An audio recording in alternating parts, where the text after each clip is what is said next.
Breaking news. अपक्ष उमेदवार शरददादा सोनवणे तिसऱ्या फेरी अखेर अनपेक्षितरित्या आघाडी घेताना दिसतात। 3074 मतांनी अपक्ष उमेदवार शरददादा सोनवणे यांनी आघाडी घेतली आहे। त्यामुळे शरद सोनवणे यांचे कार्यकर्ते आणि पदाधिकारी यांच्यामध्ये उत्साहाचं वातावरण दिसून येत आहे।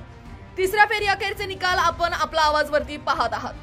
अपक्ष उमेदवार शरद सोनवणे तिसऱ्या फेरी अखेर अनपेक्षितरित्या आघाडी घेताना दिसतात। सत्यशील शेरकर यांना 7099 मते मिळाली आहेत, ते पिछाडीवर आहेत, तर शरददादा सोनवणे यांना 10,753 मते मिळून ते आघाडीवर आहेत।